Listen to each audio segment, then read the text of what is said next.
السلام علیکم dear viewers, آپ کے فیورٹ انفارمیٹو چینل روشن ستارے سے میں ہوں پروفیسر شبیر احمد۔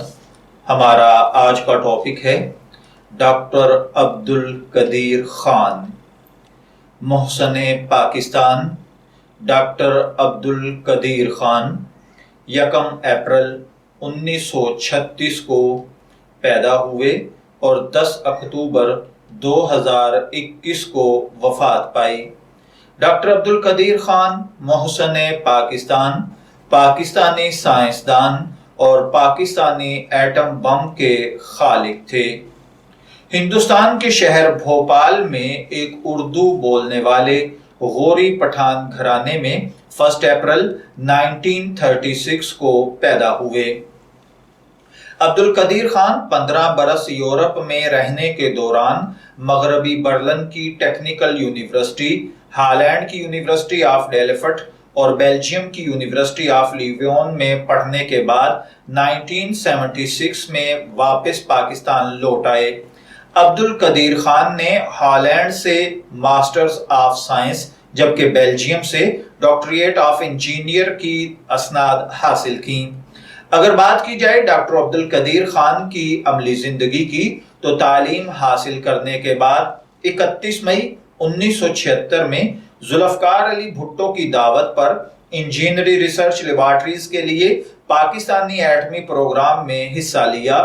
بعد ازاں اس ادارے کا نام صدر پاکستان جنرل محمد ضیاء الحق نے 1 مئی 1981 کو تبدیل کر کے doctor A.Q. Khan research laboratories رکھ دیا۔ یہ ادارہ پاکستان میں یورینیم کی افزودگی میں نمایاں مقام رکھتا ہے۔ Doctor A.Q. خان نے نومبر 2000 میں ککسٹ نامی درسگاہ کی بنیاد رکھی۔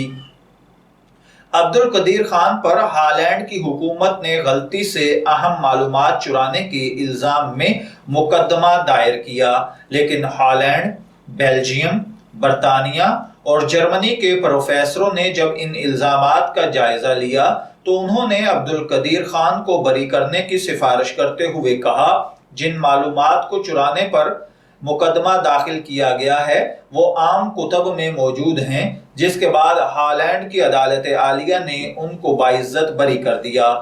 عبدالقدیر خان وہ مایہ ناز سائنسدان ہیں جنہوں نے صرف 8 سال کی انتہائی قلیل مدت میں انتھک محنت اور لگن کے ساتھ ایٹمی پلانٹ نصب کر کے دنیا کے نامور نوبل انعام یافتہ سائنسدانوں کو ورطۂ حیرت میں ڈال دیا۔ 10 اکتوبر 2021 اسلام آباد میں وفات پائی۔ اللہ وحدہ لا شریک ان کی بخشش فرمائے اور ان کے درجات کو بلند کرے۔ اگر بات کی جائے ایٹم بم کی تو مئی 1998 کو آپ نے بھارتی ایٹمی تجربوں کے مقابلے میں وزیر اعظم میاں محمد نواز شریف سے تجرباتی ایٹمی دھماکے کرنے کی درخواست کی۔ بالآخر وزیر اعظم محمد نواز شریف کے دور میں آپ نے چاغی کے مقام پر 6 کامیاب تجرباتی ایٹمی دھماکے کیے۔ اس موقع پر عبدالقدیر خان نے پورے عالم کو پیغام دیا کہ ہم نے پاکستان کا دفاع ناقابل تسخیر بنا دیا ہے۔ یوں آپ پوری دنیا میں مقبول عام ہوئے۔ سعودی مفتی اعظم نے عبدالقدیر خان کو اسلامی دنیا کا ہیرو قرار دیا اور پاکستان کے لیے خام حالت میں تیل مفت فراہم کرنے کا فرمان جاری کیا۔ اس کے بعد سے پاکستان کو سعودی عرب کی جانب سے خام تیل مفت فراہم کیا جا رہا ہے۔ مغربی دنیا نے پروپیگنڈے کے طور پر پاکستانی ایٹم بم کو اسلامی بم کا نام دیا، جسے ڈاکٹر عبدالقدیر خان نے بخوشی قبول کر لیا۔ پرویز مشرف دور میں پاکستان پر لگنے والے ایٹمی مواد دوسرے ممالک کو فراہم کرنے کے الزام کو ڈاکٹر عبدالقدیر خان نے ملک کی خاطر سینے سے لگایا اور نظر بند رہے۔